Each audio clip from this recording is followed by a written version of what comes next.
Okay, let's get starting. Welcome to the December board meeting of the CQC. I have apologies for absence from Malta, who is still on his paternity leave.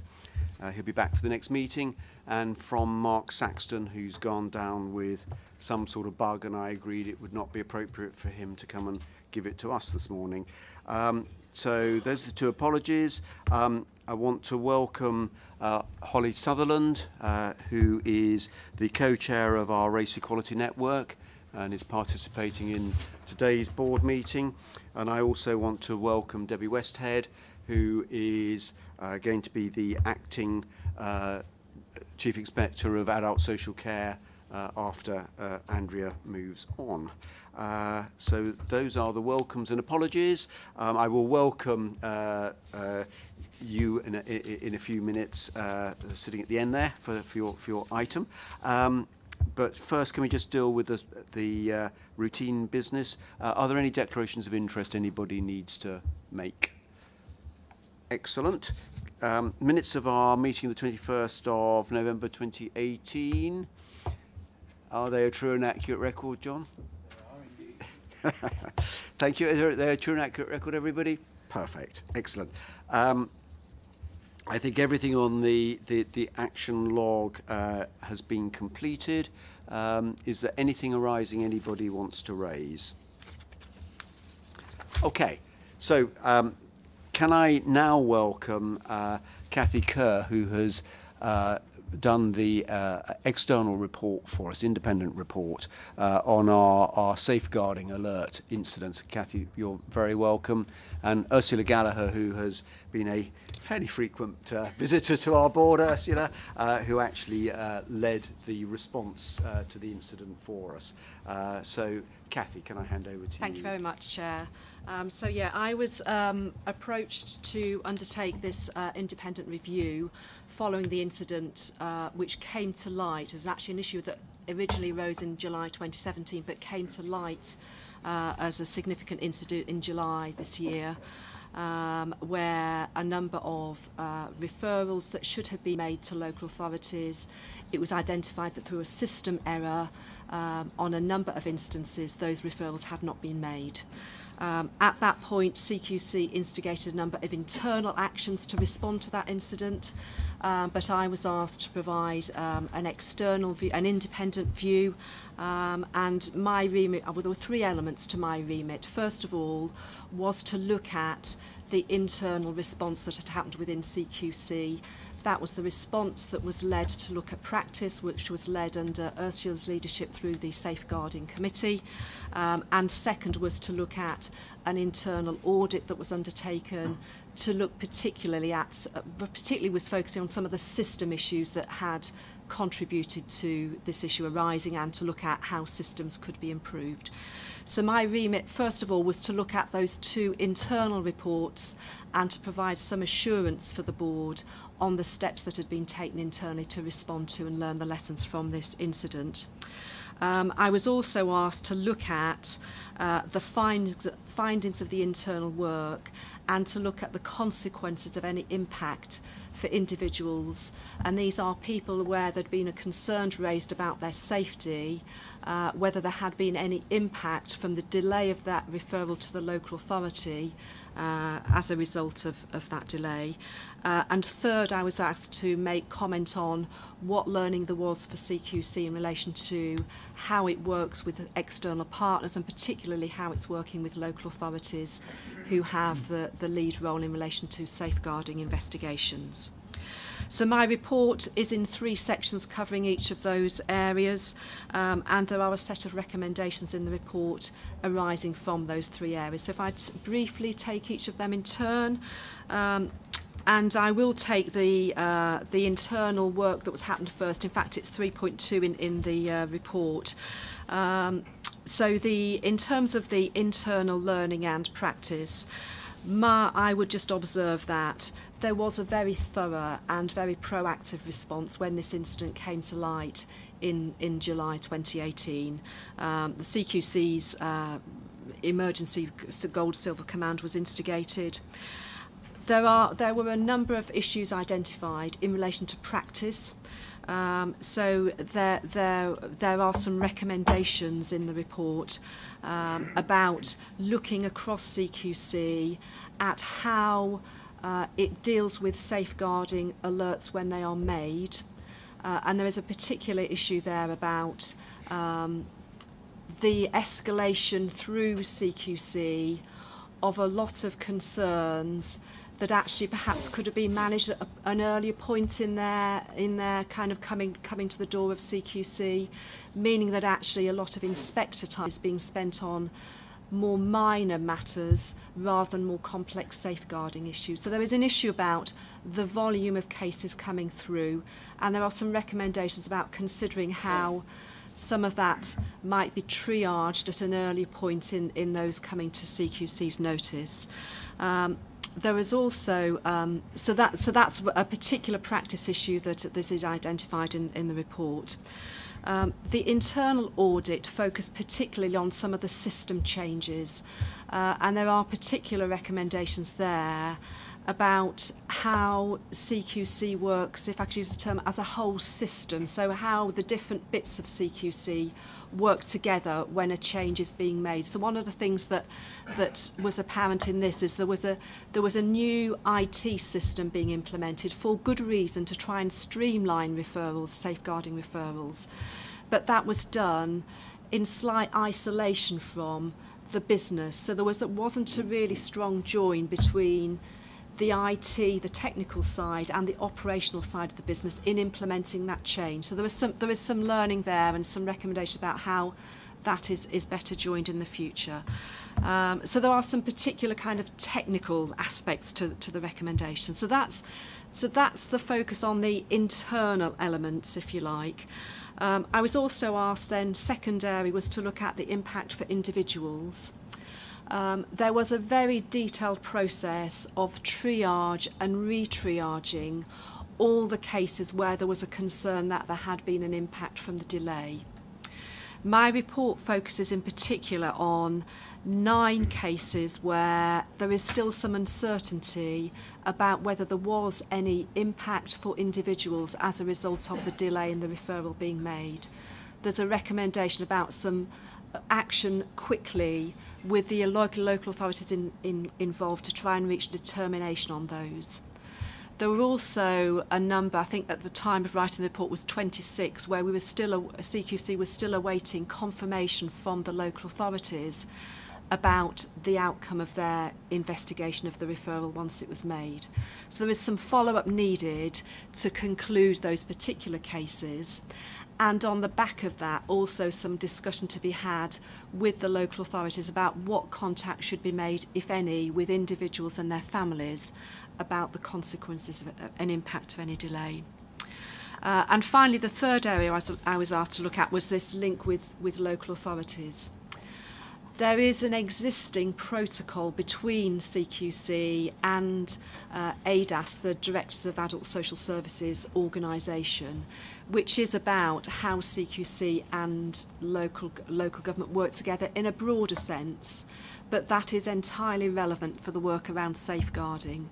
That protocol is in the process of being updated, and there's a recommendation that is really used and that CQC really use that to try and build some bridges, particularly with those local authorities where there hasn't been a really easy communication flow around some of these cases.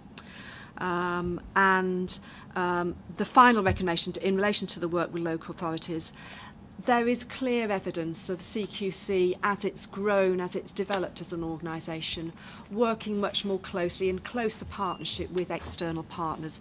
There's a recommendation about that continuing. And a final recommendation that falls out of all those is that actually, and it does tie in with that point about actually making sure that all bits of the activity within CQC are kind of held together. There's a recommendation that the Safeguarding Committee ought to be tasked by the board with making sure that all the actions arising from this incident are held together, and so there's a single report back to the board from the different strands of activity that are happening.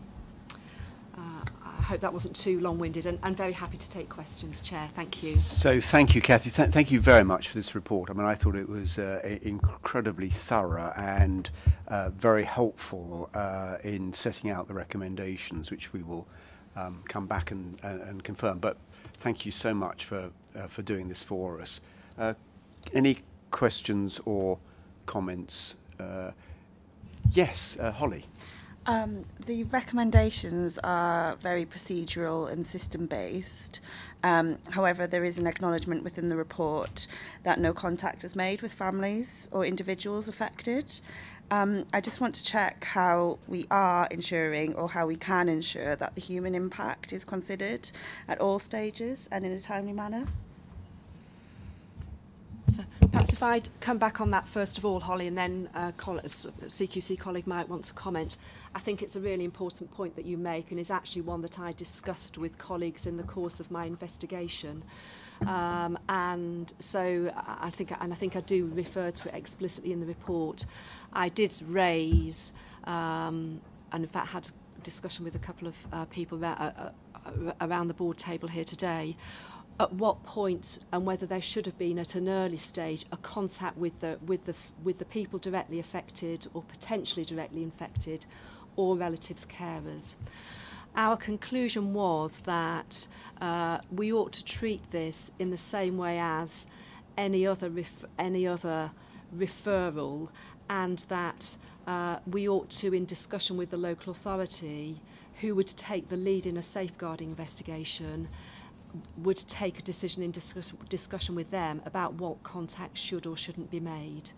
There is a specific recommendation in my report that does need to be concluded, and I would say as a matter of some urgency, to determine in discussion with the local authorities what action does need to be taken to contact relatives. In the normal course of a safeguarding investigation that the local authority is leading, because that's their responsibility, you would expect there to be some contact with the individual and or their relatives. And it may be that has already happened. There also, though, needs to be a further consideration about what contact there might need to be to discuss with the relatives the potential impacts of this particular delay. But I think an important point you make. Thank you. Ursula.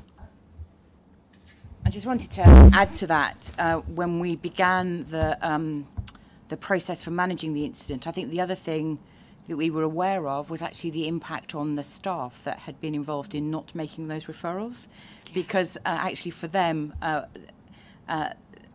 they acutely felt the consequence of what had been an inadvertent mistake, and they were as concerned as anybody else that something might have been missed as a result of something. So the other thing we worked very hard on in the beginning was the communications message.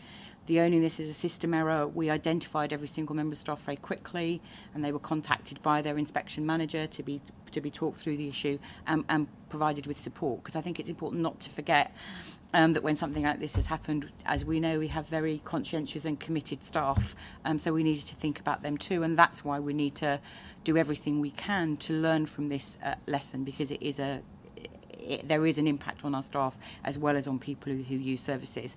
And then the second thing was recognising that we were potentially creating a risk within local authorities too, both of suddenly sending them a whole load of referrals, but for a whole load of things in which there may also have been some consequences for them reputationally too. And that's why, as you will see from the report, we began those conversations by personally ringing at a senior level within the organisation to talk through what had happened and to offer the necessary support. Paul?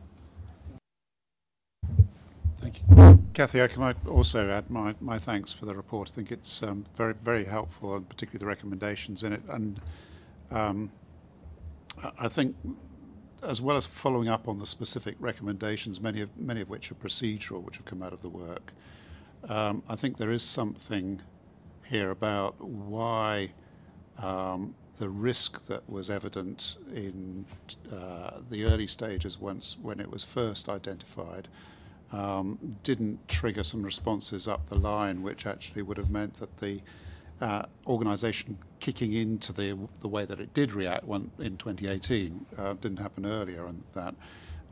And I would suggest, I've suggested to the chairman that ACGC should, for shorthand for those who aren't the audit committee, should look at not only the follow-up of the specific points raised in your report and in the independent reviews, but also at this aspect of risk and the culture in the organisation of risk to see how we can overcome, because there will always be things that will happen, but how can we make sure that when something which is both risky and in an area which is important to the safety of people is raised and accelerated up the organisation more quickly. So I think that we'll take that on board and come back to the board on that. Sorry, John. I think a big lesson for me going forward with our big change program is to import the lessons into that to make sure that alongside the digital change we contemporaneously and deliberatively consider the people processes that need to meld with that to ensure this sort of thing is as preventable as we can make it. Andrea? Thank you. Just a couple of comments. The first is to say, as others have already, Cathy, a huge thank you to you for the work that you've done and the presentation of this report, which I think is tremendously helpful and sets out some clear messages for us going forward. I think to pick up on the point that Holly was raising, and you do make a very specific recommendation about what we should be doing in relation to the conversations with the local authorities about the impact on individuals and what we should appropriately do with them going forward. And I think that we should absolutely take on board that recommendation and move forward. And I know that Ursula, working with her team, is already on the case, as it were, which I think is helpful. The second thing to say is that the recommendation you make about the link with local authorities and our work with local authorities and the work on the Memorandum of Understanding, our protocol, I think is, as you say, quite timely, given that we're in the process of reviewing that at the moment. And I will be meeting next week with Debbie as part of my handover with Glenn Garrett, the current president of the Association of Directors of Adult Social Services, and Cathy Williams, the ADAS Chief Officer. And we will certainly make sure that we're having this conversation with them there. And I'm sure that I will be pushing at an open door with them in terms of wanting to move that forward, because I know that Cathy in particular will be very keen on that. And then the third thing is, as Paul has just picked up, I'm very glad to hear, Paul, that you'll pick that up as part of the Audit Committee's ongoing work programme, because I think that, we all sat there in July 2018, and when it came to Ursula and I, with a scratching of our heads and how on earth could this happen. And the review that we did from an internal audit perspective, which is commented upon in your report, Cathy, demonstrates that actually it had been picked up. There were potential solutions at that point, but people hadn't really understood properly what the impact was going to be. And also, there hadn't been the direct collaboration with people in the operations directorate who knew what this meant and knew what they might have been doing, remembering that the vast majority of our staff are sitting at home as home workers in front of a screen. There's not the kind of normal camaraderie and sharing of information that you might get in an office environment. So I think that as picking that up, really thinking through how we can proactively identify risk and how we can ensure that we do talk to the people who are using the system at the time that we're making these changes, because those changes were made for very good reason, which was to help our staff to do the right thing more easily, but unfortunately in these circumstances we didn't quite get it right. So we need to make sure that we do pick that up, and it's going to be helpful, I think, for staff as well as others that we're working with, and ultimately the people affected, that we do that. So I'd like to propose to the board that we agree we will adopt all the recommendations in the report, and also the recommendation from Paul that the audit committee picks up the point that should go there. Does the board agree to that? Excellent. So, Ursula. Peter, if I may, just one final thing. I'm sure the board would like to thank, there are teams of people who are continuing to work with us to support this matter, in particular some of these conversations, and the team, particularly Win Lee, who worked to support Cathy in terms of the independent review. So you've read half the note to myself, Ursula. The other half was to thank you, Ursula, for the work that you did at the time, in particular, and the people that were working with you at the time to respond to this. Because whilst getting into this situation wasn't our finest hour, I think the way that we responded was exemplary. So I wanted to thank you and the team. And then finally, Cathy, once again, thank you very much for giving up so much of your time to do this fantastic report for us. So thank you. Right, so we now need to move on, Ian, to the executive team's report, please. Thanks, so if I just pick up the performance. Thank you. If I kick off with performance, as in the report, I think there's continued strong performance from the National Contact Centre. I think we're still under plan on the registration activity, but we have demonstrated an improvement since the start of the year. There's a significant piece of process improvement work which is underway in the registration area, and my expectation is that the monthly performance run rate will improve significantly, but I doubt that it will improve to an extent that we will be on plan by the end of the year. So my expectation is we will finish the year under plan in registration. Safeguarding, I think we've just talked a lot about from the report we've just seen. I think we are slightly under plan in that area, but I am hopeful that with the work that we've done, the fairly forensic work that we've done in safeguarding, we will be able to improve our performance in the long term. And I think one of the key points is that we are probably referring too many incidents as safeguarding incidents, and I think the total number of safeguarding incidents will come down over time, and I think that will probably change the overall the way that performance is seen. So I think we will see quite profound changes in the safeguarding area over the next few months. In terms of adult social care, in timeliness of inspections, I think the detail is in the report, but then again there's a significant amount of work in progress to address some national variability. I think sometimes when we look at some of these performance measures, we look at them in an aggregate on a national level, and I think it's true in adult social care, but also in the other areas, that there is difference in performance between teams. And I think one of the things we do need to look at is whether the right amounts of resource are in the right teams. But I think a tribute to Andrew and her team is they're doing a lot of work around rebalancing workloads to make sure they're catching up with backlogs at the moment. I think in terms of PMS, again, we're behind plan on timeliness, but again that is improving significantly, and the same in hospitals. I think just two final points in corporate. Corporate, the turnover is just under 10%, which I think is well within reasonable bounds. I think in the past we've had very high levels of turnover, and that's caused instability right across the piece.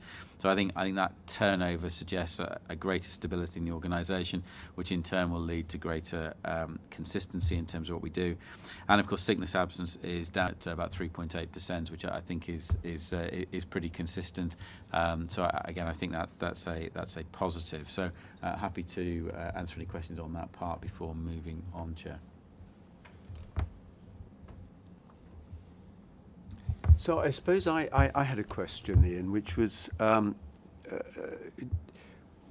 we've got the data on performance of safeguarding alerts, and but what we don't have in here is what happens to those where we miss the target.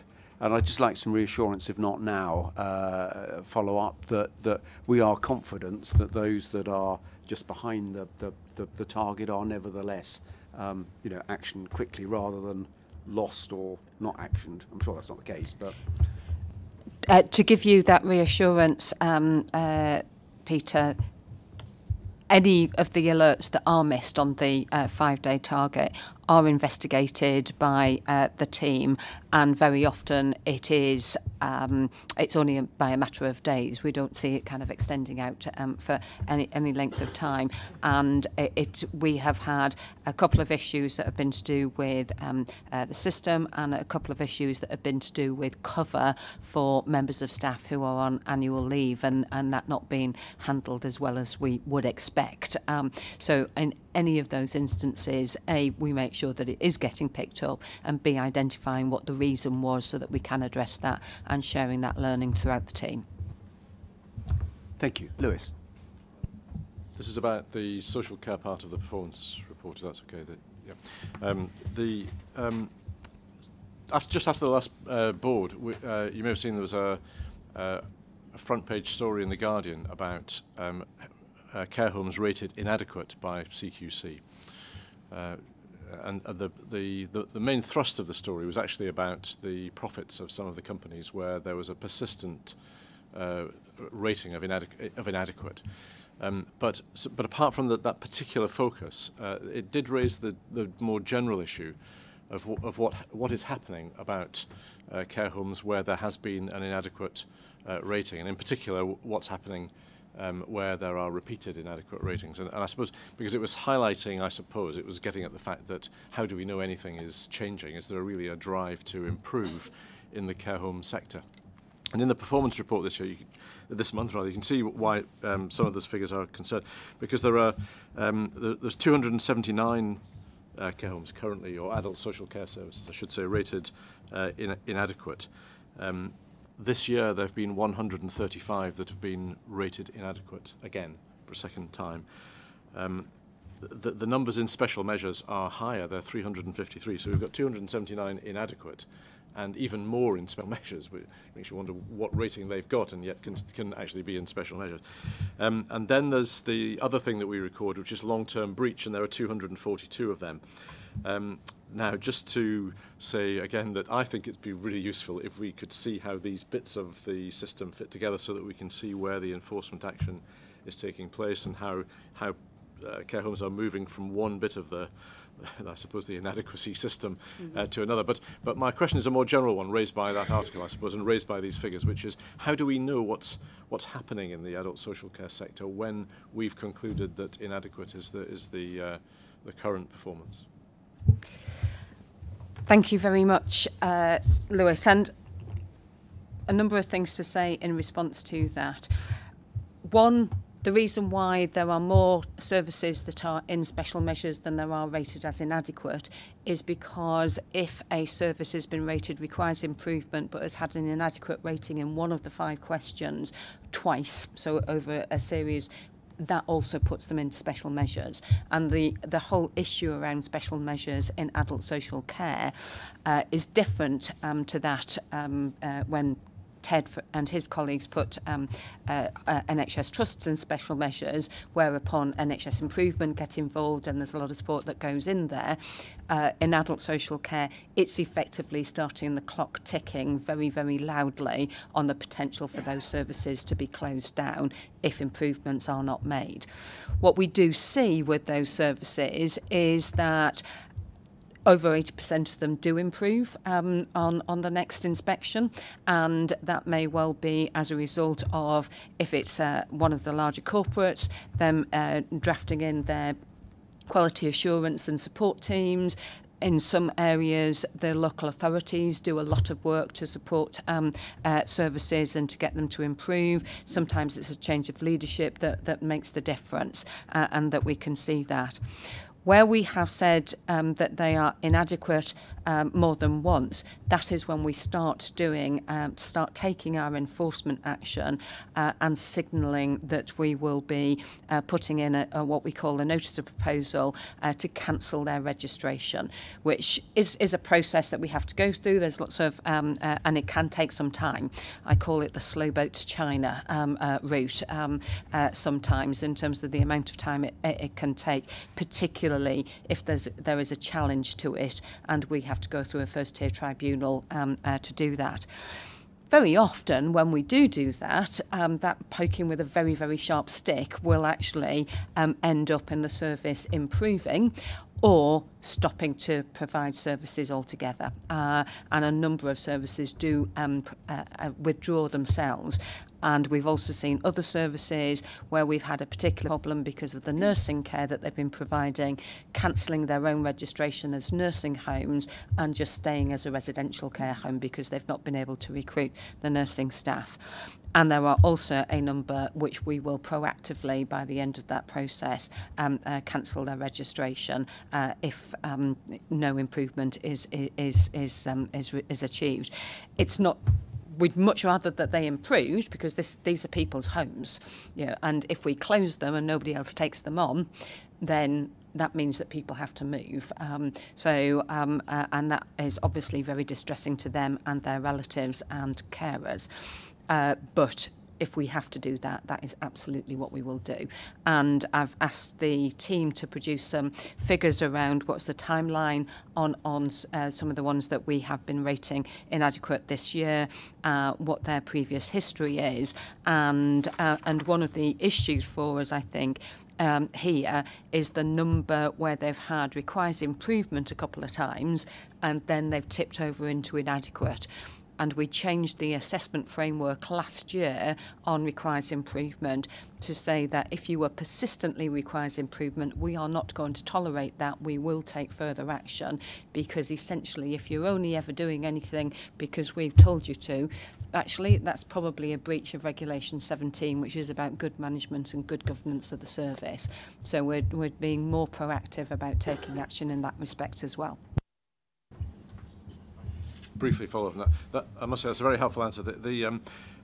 It would be really good to see that set out in the way that we understand the data of these meetings. Not least because of what you're getting at, which is the human terms that this could also be expressed as. 350 odd care homes and special measures is presumably several thousand people's care in places where they're on special measures. And although you're right to say that when we re-inspect there is usually improvement, it usually only goes as far as requires improvement. So there is, the good news is they get better, but the bad news is they don't get that much better. And I just suppose seeing that set out so that we can be reassured about the timeline on behalf of those, several thousand people who are probably not getting, even with improvement, getting the right standard of care. Perhaps you could commit your success. Yeah, I would guess what I was just about to do, Lewis. And I think that one of the reasons why Debbie is absolutely the right person to pick this up for the future is because Debbie is our enforcement lead for the whole of the organisation currently as Deputy Chief Inspector, and has been absolutely instrumental in improving our approach to enforcement and improving our way of holding providers to account. And because you're absolutely right, this has an impact on people. None of us would want our loved ones to be living in a service or being supported at home by a service that's rated as inadequate. And none of us would want any of our family members to be working in a service like that, because actually that has a really detrimental impact on staff and contributes to the high level of turnover that we see in adult social care as well. So there are a myriad of reasons as to why we need to be proactively tackling this, but it does also point up to the fragility of the adult social care sector, which is that very often people will be teetering around, but actually they don't have the wherewithal and the resources to either make that significant improvement that we want to see, or indeed to sustain the good performance that we see in other services as well. So I saw Debbie accepting the action without her lips moving. It was fantastic. Yeah, Ian and then John. I think just to build on Andrea's last point there, I think it is worth noting that this is not something that CQC alone has the responsibility to deal with.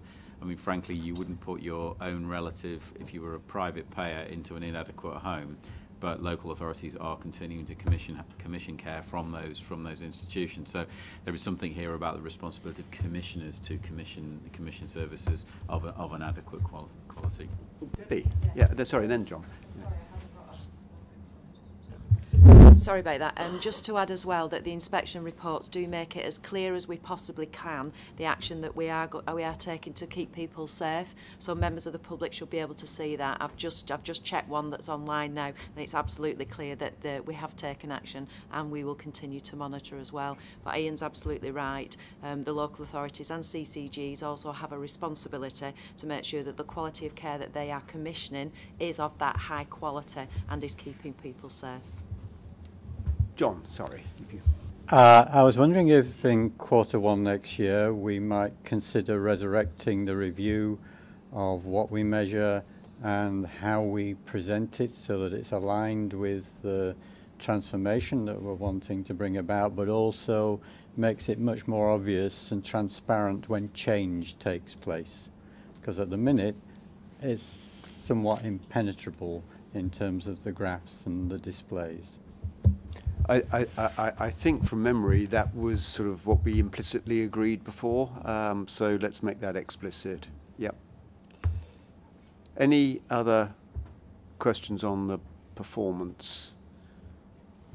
Right, Ian, it's back to you then for the, I think, or maybe it's not, maybe it's still with Andrea. Sorry. Your swan song, Andrea. I thought I'd kind of tried for my last meeting to take as much airtime as possible. But this can be very brief, and because although it sits underneath adult social care, which is largely because a lot of the focus and the development of the information that we put on the internet around guidance on the use of technology in care has been generated from an adult social care perspective. It's actually very relevant to all of our sectors and builds on the information that we had previously provided both to providers but also to members of the public around the use of surveillance in services. What we're trying to do now is to expand that to provide better information about the use of surveillance and other aspects of technology. This is now going to be a web resource which will be developed over time with new topics added in and asking people what other topics they would like us to cover. We had a very good presentation yesterday from April Cole in the policy team with the trade associations who were very positive in responding to the information that we put there and the things that they would like us to do in the future. So it is something that I'm very glad that within my final couple of months we did actually update that information, because it was a very significant part of my second year here. Thank you. Okay. Oh, sorry, Liz.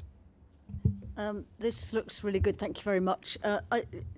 2 points. The first is I just wondered how we keep track on how these policies are being put into practice, because there's a lot of really good kind of policy development coming out of this. And the second thing was something terribly specific, which was the plan to set up a register of potentially violent persons. And am I in the wrong place? Yeah. Yeah, I think that is definitely the register is the next item. Sorry. Yeah. I know. No, it's great. It's great. The board's ahead of itself. Yeah, now I can Chris. try and work out the answer to that one. While you do that, just to build on Andrea's point, and I know David has been involved in some of the development of this. This is a developing resource, and I think it's important that we can signal for the public what they can expect in the use of technology, and also signal to providers how they can demonstrate their compliance with the 5 key questions. So the resource will adapt and change over time, but it's formed its basis in providing the right information for people who use services and also providing the right guidance for providers to make the right investment decisions. Okay, Ted, on to you. So next week we'll be publishing the thematic report on never events. I'm very grateful to all the comments from board members, which we've incorporated into the final text. It comes out next week, and I hope you'll be pleased with the final document. Where we're positioning this, I mean, clearly there are some technical things you can do to improve how never events are managed, and we are suggesting those. But I think fundamentally the lesson we've drawn from this is that actually the fact that never events keep occurring, despite all the attempts people have made, the well-intentioned attempts people have made to reduce their occurrence, is a reflection of the underlying safety culture in healthcare and in the NHS and the services we regulate. And of course, a lot of our reports have commented, finding that improvement in safety is required, that there is an underlying issue about culture. And we've often reflected that in terms of staff not being able to raise concerns or not feeling their concerns are listened to or acted upon, and lessons not being learnt from investigations into when things have gone wrong. And what we try to bring out in this report, which comes out next week, is a kind of sense of why is that happening. And I think it is easy to think if we just tell staff they've got to do better, things will improve. But actually, I think we've got to question some of the underlying cultural issues that is driving that behaviour in the system and in individuals. And what we've tried to do is open the debate about that. What we're calling for is cultural change around safety in the NHS, which has been called for before. But what we very much hope is that the insights in this report will help drive forward really positive change. We've had some really very good feedback on it from external bodies, so we're very hopeful it will have the impact we want it to have. Good. Thank you. So, Andrea, I think we move on to an item where you have an advance notice of a question you're going to get. Yes. Thank you. So, the board received in June this year Sir Paul Jenkins and because of his sad and untimely death in February, David Noble's independent report into our regulatory actions of 14 Colne Road, which was operated by Hill Green Care Limited. And although Sir Paul and David concluded that there was a strong, clear focus at CQC on ensuring people were safe, he also said that not everything was perfect in the regulation of the service or in CQC's policies and practices in place at that time, which was, of course, November 2015. So he made 14 recommendations in the report that the board received in June, which we accepted. And the report that is before you today brings the board up to date with progress on all of those recommendations. And I hope that you would agree that significant progress has been made in respect of those recommendations.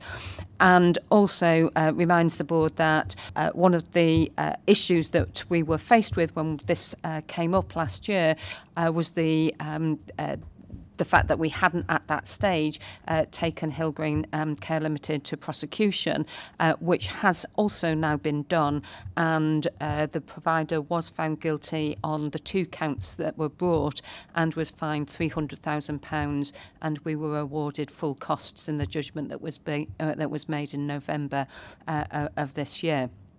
I'm not going to go through all of the recommendations because I'm going to assume that you have all read them, but to pick up on the point that I think Liz was wanting to ask me, which was that there's lots of good things here for us that we're expecting people to be doing, and how are we making sure that that is happening throughout the organisation? Because whilst this was an adult social care issue, one of the things that Sir Paul was quite keen to ensure was that CQC did not respond to it as just an adult social care issue, that there were aspects of the way that we operated and our policies and procedures which applied across the board.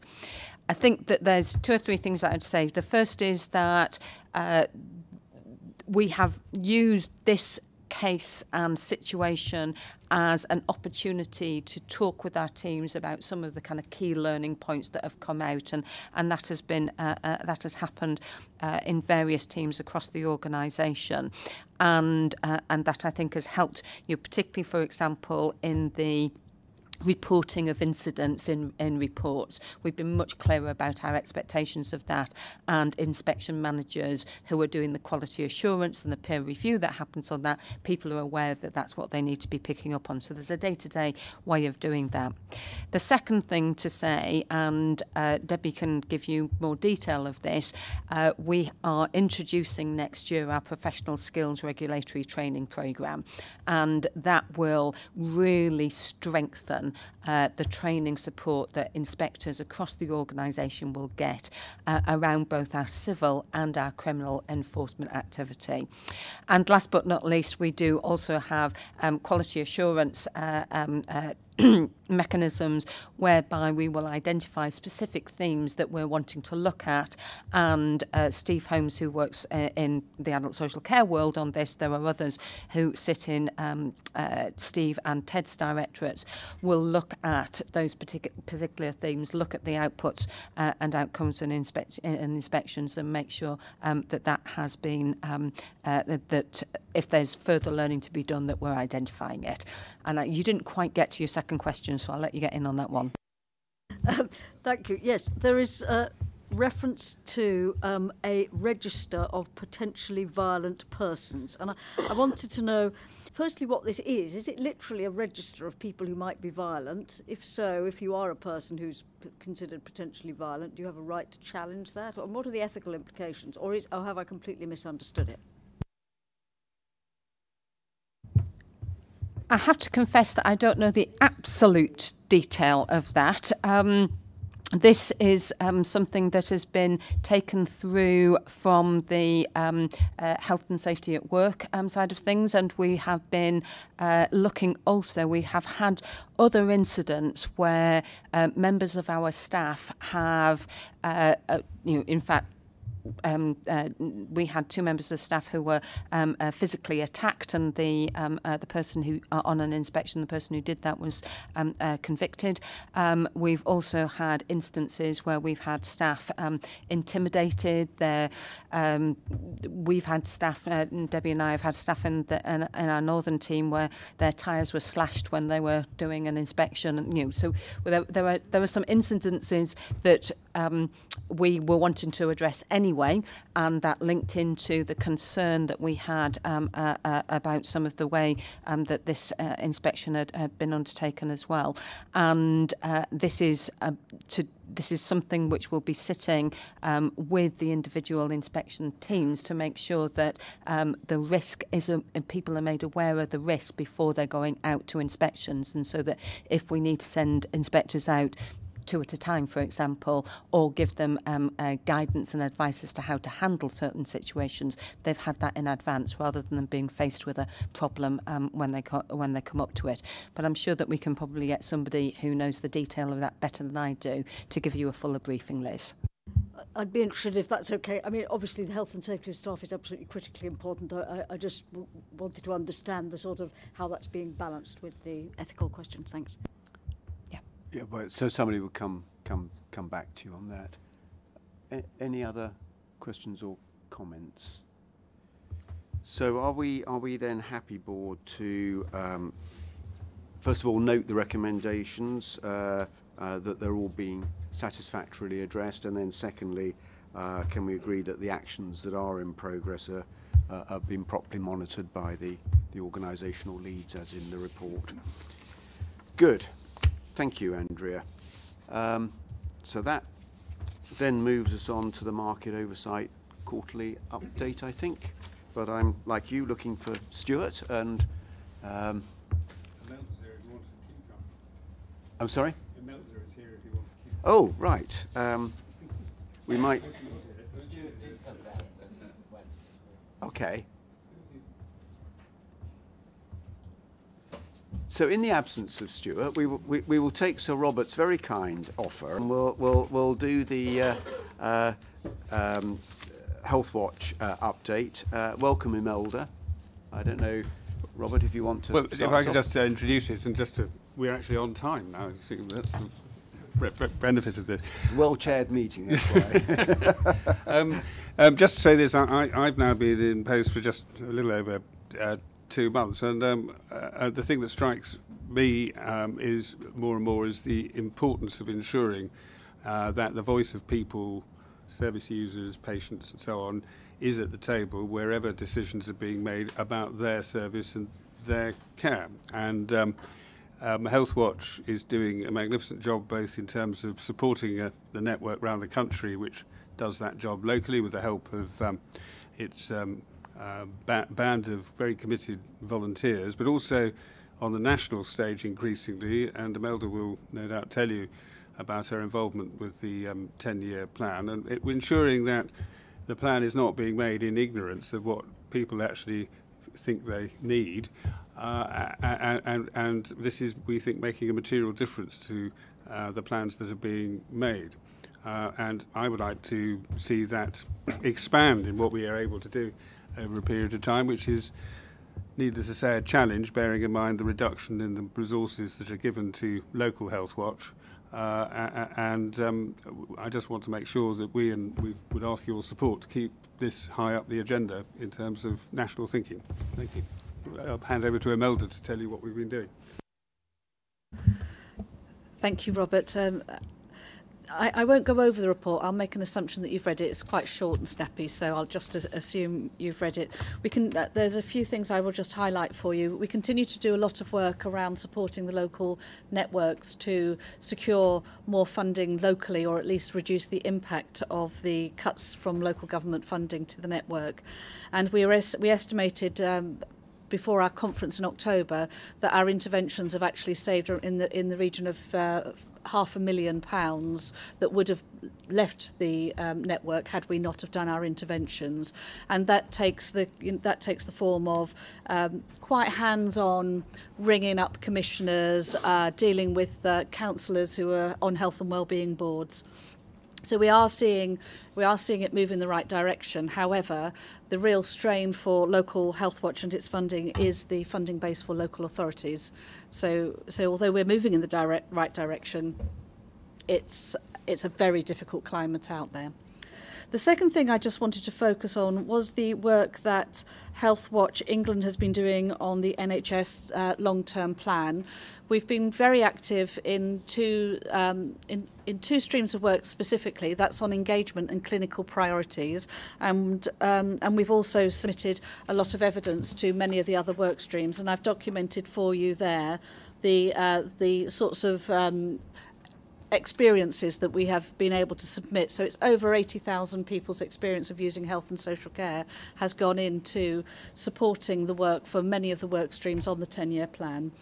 The other part of that I just want to highlight for you is that we have entered into an agreement with NHS England and NHS Improvement that once the plan is launched very soon, hopefully, then we will run a big engagement programme throughout the whole of the country, in every part of the country, helping local STP areas work out how they engage properly with their public. And we will be starting that public engagement part from January, and we will be bringing in a programme manager probably this week, hopefully. So that one I just wanted to let you know, because that's a sort of different piece of work, and I think really important. It's the first time that Healthwatch has had that real recognition that we are here to help everybody do their job better, and we will be delivering access to the public in every community in the country. The third thing I just want to bring to your attention is our annual report, which you will, if you haven't received copies of in your inbox at the moment, you will by the end of today. It gets laid before Parliament tomorrow, and sets out what our work of the last year. So I'm very happy to take questions, Peter. Thanks, Imelda. Steve. Yeah, thank you. I think that it's really good work, and I'm really pleased that Healthwatch, I was going to say it's taking off, but you know what I mean. It's becoming more prominent across the whole country, because it was a little bit patchy in the last few years. And I particularly like the work you've been doing asking the most vulnerable people for their opinions. It's sort of work we did a few years ago, and it's nice to keep the pressure up. I'm still worried about homeless people's access to general practice, and we do ask about this on our inspections of general practice, but if you could keep us updated on any information you have, we'd be very grateful. It is heartening, however, that I think all of the practices that I know of who focus on the homeless have been rated outstanding across England. And I think that's a real credit to them. It shows that if you focus on the needs of the most vulnerable, and you focus on the most vulnerable and on people, you can deliver outstanding care. And it's a message for all GP surgeries across the country, that if you're really committed to what you're doing, you can do it.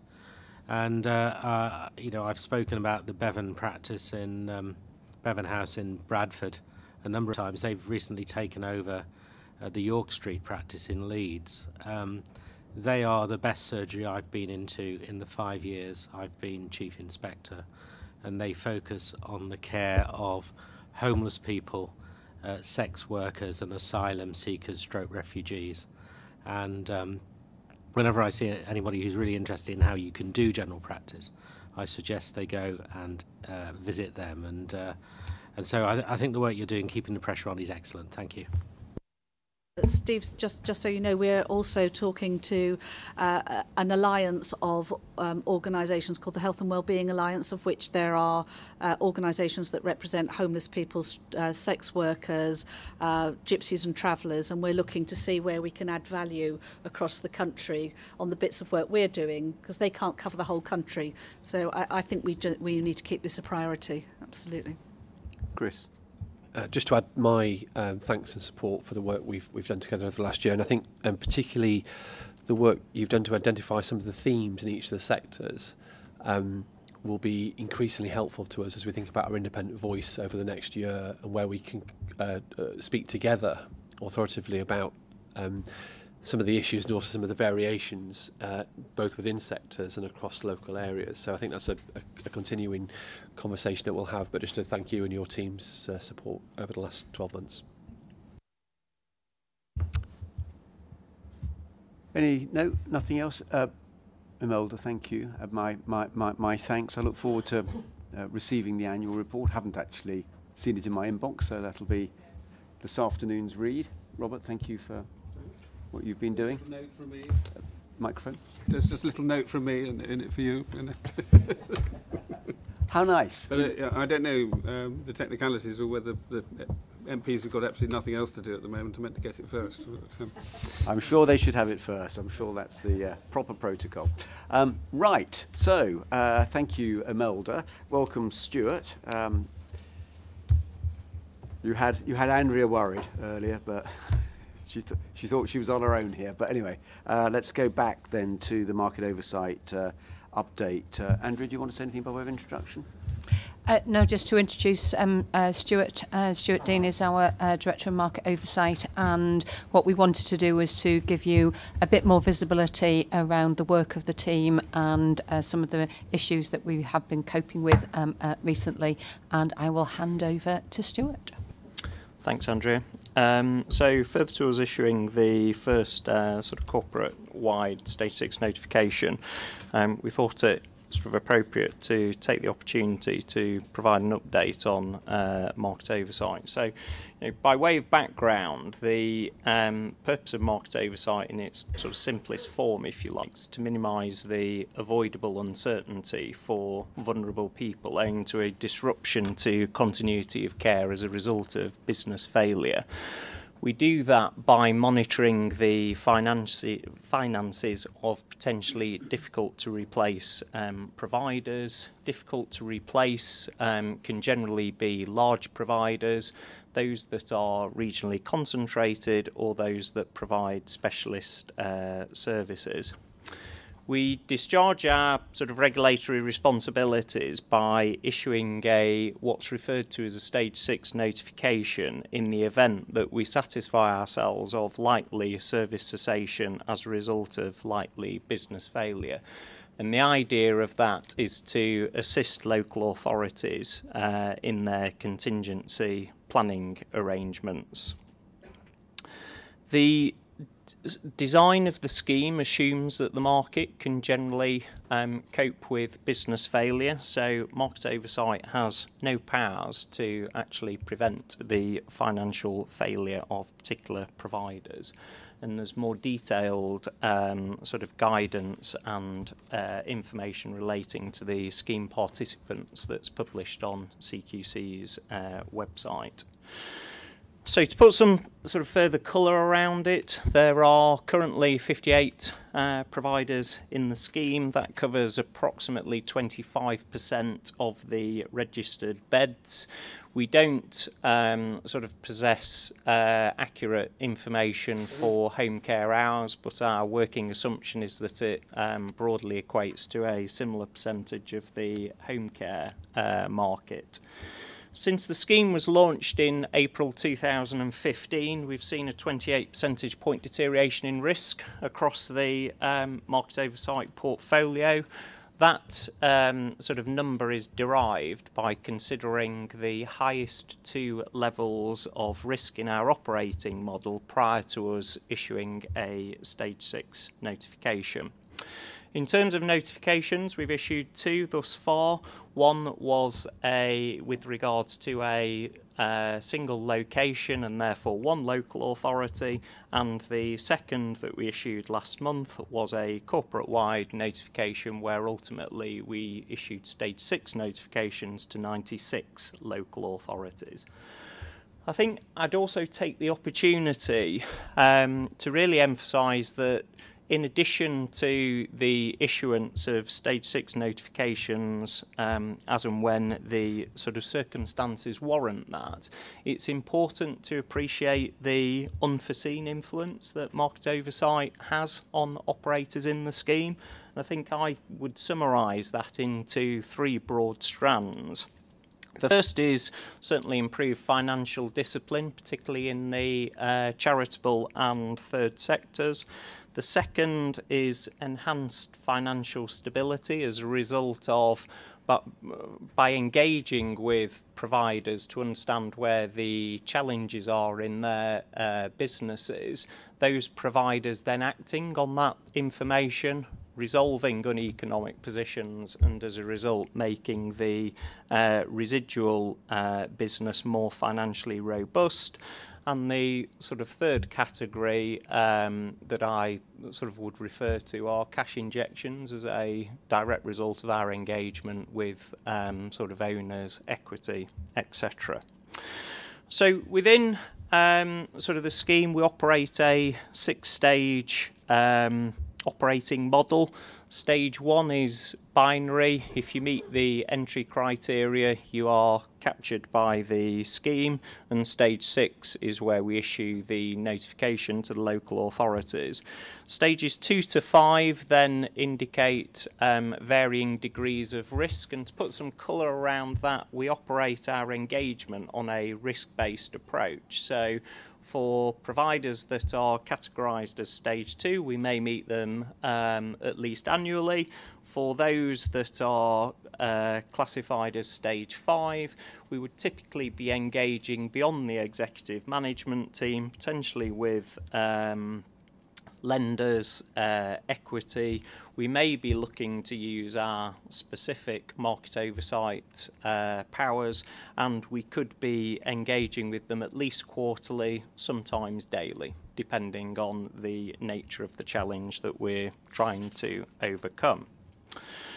So in addition to discharging our regulatory responsibilities, we also analyse the quarterly financial returns from the providers that are in the market oversight scheme, and that's with the intention to understanding how the market is performing. The sort of latest analysis here demonstrates a continued margin attrition despite providers changing their sales mix towards higher margin private pay clients and also resolving uneconomic situations.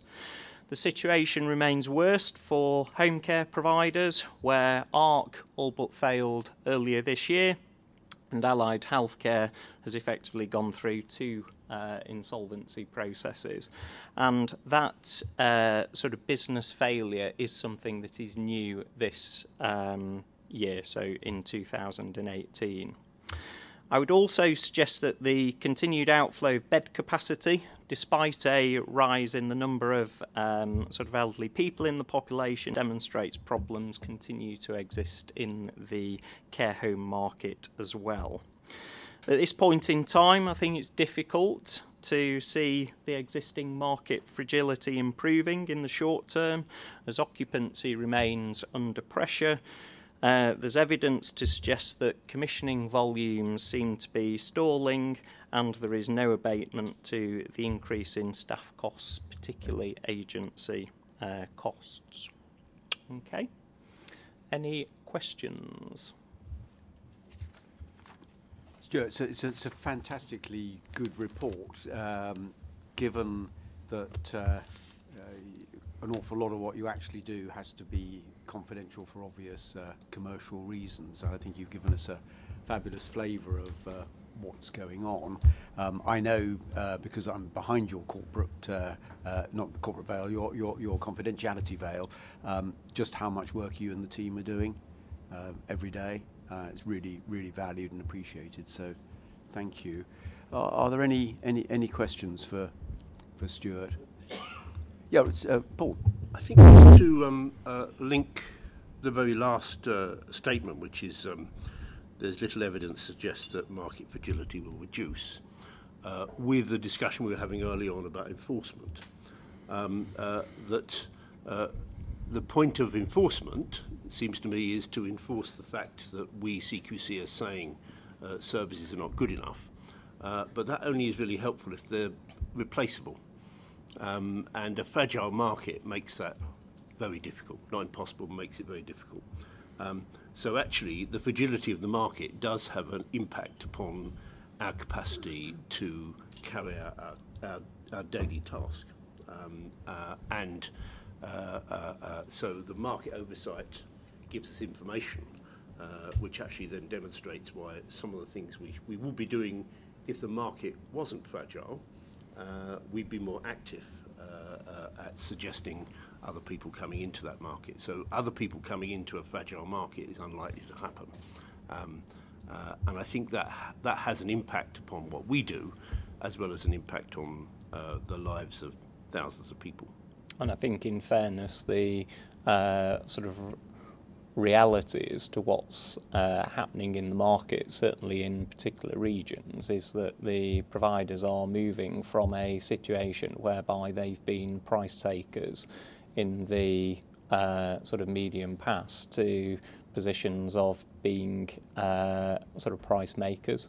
So if they are the sort of last sort of provider that's standing, they've got that stronger position. The challenge is whether they've actually, whether the good providers out there in particular sort of locations actually have the spare capacity to take on, to provide more care. Andrea. Thank you. I just wanted to pick up on the point that Paul has just made, and the potential for that to imply that we might not take action against people because we think it's all too difficult for them, and therefore we'd hold back on the enforcement. And that's not the way that we're operating, because I think that we have to be very, very clear about the standards that we've got in adult social care, and that people who are using those services, should not be expected to settle for second best, and that if there are concerns, if people are at risk, then we will take action, and we will, either force the improvement or take those services out of operation. Or what may happen is that somebody else will take them over and try and make a better fist of it.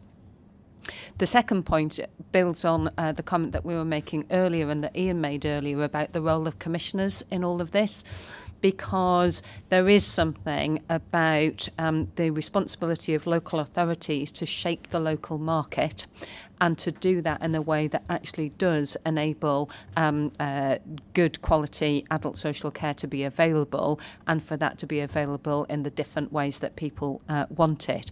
I absolutely understand that they are between a rock and a hard place given the reductions in funding, but we cannot collude with an acceptance of a lower level of standards for people who are using these services, and the enforcement decision tree that we've got, which drives those decisions, does not take that into account. Chris? Just to sort of further build on that point, I think it's important and interesting the work we've done in the systems to help understand the impact of potential failure and fragility in one part of the system to the impact that has on the wider system.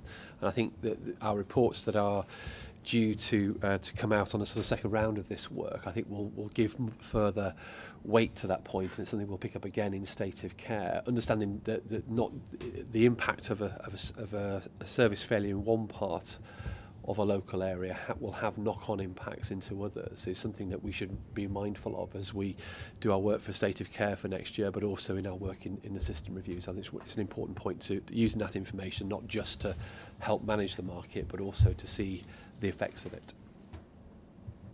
Robert. All right, Paul and then Robert. Such gentlemen over there. We are. Stuart, I just wondering, your report sort of covers the 25% of beds which are within our purview, but there's obviously 75% of beds which are not directly within our scheme. I was wondering whether you had any views on what was happening in the smaller end of the market, if you like, and whether the pressures there were accelerating or not. So you're right. We have more insight into generally the larger providers in the market. If I sort of draw on my experience from sort of prior roles, the sort of providers can typically sort of fall into two camps. Those that successfully differentiate their offering, typically by way of specialism, whereby they can more robustly defend a market position, and as a result of that, the economics can typically be expected to be more robust. And those that unfortunately are unable to make such a point of differentiation, and as a result it becomes as difficult, if not more difficult, because you have more of your eggs in one basket, either by way of services that you offer, regional concentration, rather than a national ability to diversify more challenging sort of regional problems that the larger operators have. So if you're unable to differentiate your offering, then I would expect it to be as tough, if not tougher, for the smaller providers. But that is based on sort of instinct and sort of general corporate sort of awareness rather than specific insight. Robert. Well, Paul almost asked the question I was going to ask, but it was in a sense it might be more for Andrea than you, but it's to do with the bit of the market you don't oversee, and there isn't an NHS improvement for it. We don't presumably monitor in our inspections the financial health, do we, of a smaller provider? So we have no means of preventing the sort of risks happening, albeit on a smaller scale, in relation to the sudden collapse of a provider and people having to find somewhere else to go.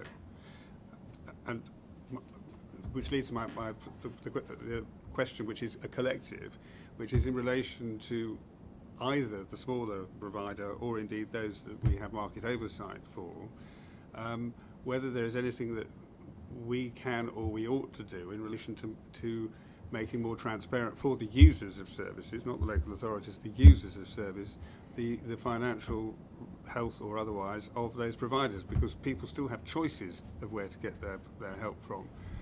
And I'm not sure whether this isn't quite an important part of that. Don't commit Debbie to something that you wouldn't do yourself. Oh, right. Let me see what I could think of.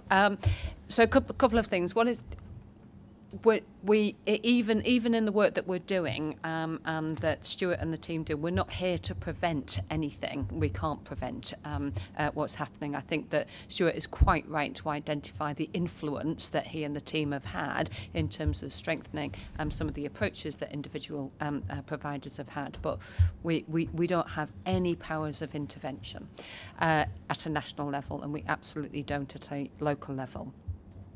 Neither do we have the information nor the expertise for us to be looking at the financial health and status of every single provider that we've currently got. There have been occasions where we've called on the good offices of Stuart and his team to look at certain things, particularly, for example, in hospitals when they've had some issues with independent providers. But we don't have kind of the wherewithal to do that on a regular basis across the whole piece.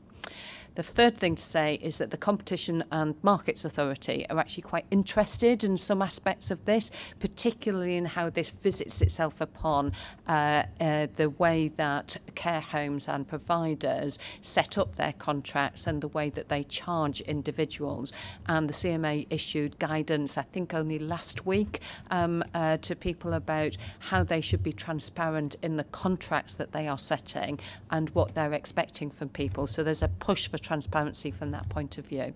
But we are not an economic regulator, and whilst there are aspects of the way that providers manage their finances, which we will assess obviously at registration to make sure that we can register them appropriately, that ongoing monitoring is not part and parcel of what we do. But we are, Dave James in policy is looking with the CMA as to what more we can do to assist them in the work that they're doing to increase that transparency. Jura.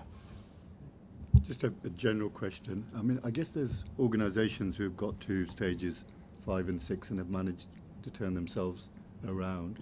Are there good practices or lessons learnt, although we're not into prevention, but we could share with other organisations to say, look, these are some of the things that people in your similar situation where your margins are quite low, where you're in a difficult geography, have done? Do we do that, or is there a possibility of doing that? So we walk a fine line between discharging our regulatory responsibilities and not dipping our toe into shadow directorship. So we aren't able to advise, nor should we, be advising directors as to what actions may or may not be appropriate. What we can talk to, and what we sort of do talk to, bearing in mind that every sort of there will be nuances to every sort of situation, is sort of the different levers. We operate to sort of encourage the directors to understand the different levers that they may be able to pull to resolve particular challenges.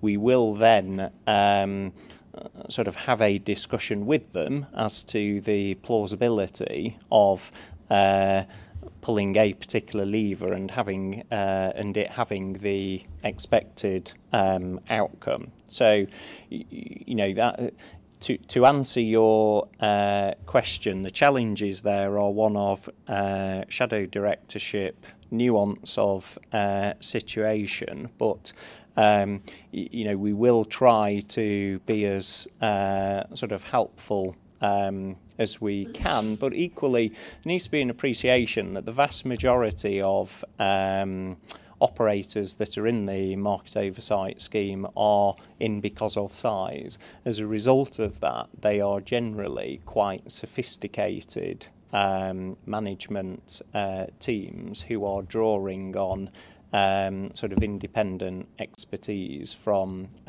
market consultants.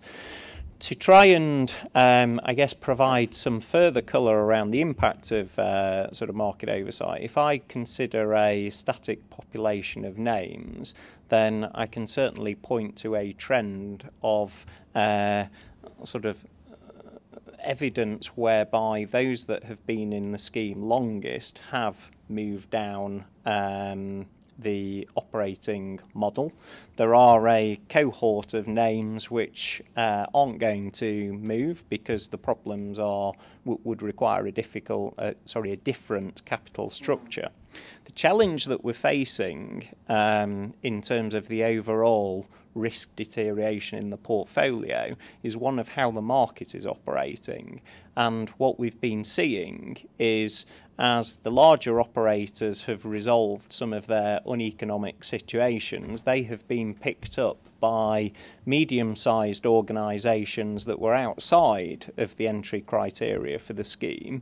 Picking up sort of those locations or contracts has brought them into meeting the entry criteria, but they are then entering the scheme at a higher level of risk, which we then need to work through with the particular operators in question. Okay. Stuart, I think that was fantastic. I suspect we could go on talking about this for longer, but we're already considerably over time. So just thank you again, and thanks to the team behind you for all that they're doing. And we will see you back at the board, no doubt, early next year. So thank you very much indeed. Thank you.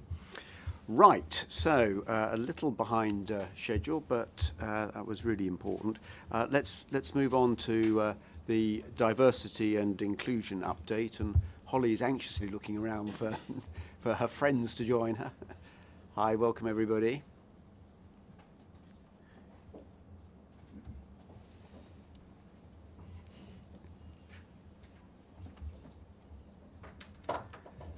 So,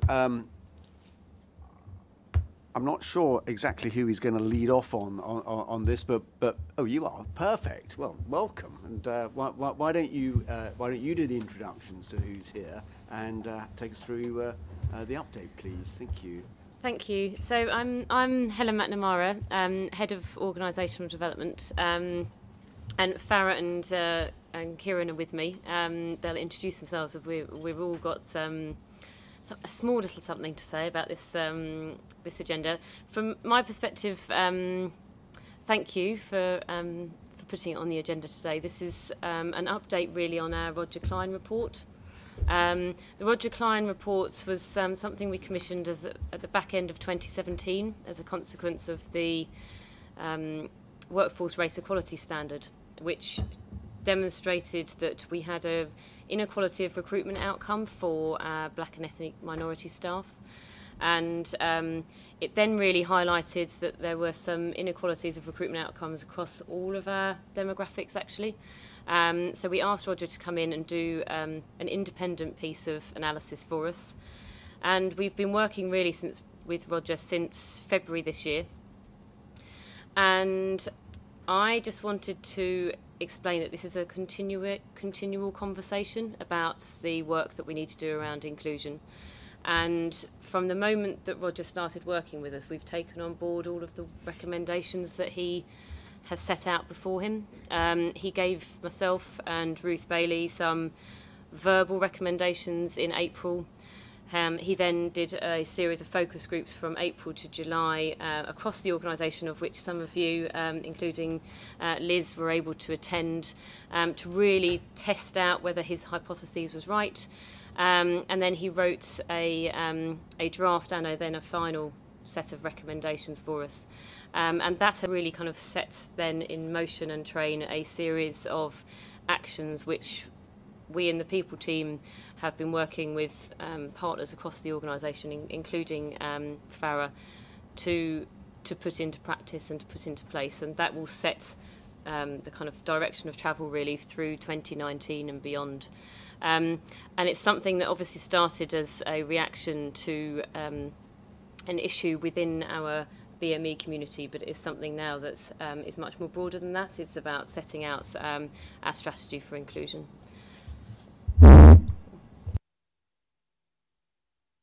Thanks, Helen. So I'm Kieran Prasher, also Head of Organisational Development, so the other half of Helen. And building on that, one of the other things that we want to take the opportunity to ask the board today is one of the first recommendations in Roger Klein's report is to ask the board to kind of demonstrate that they are leading from the top on this agenda and to agree a kind of inclusion narrative for the organisation.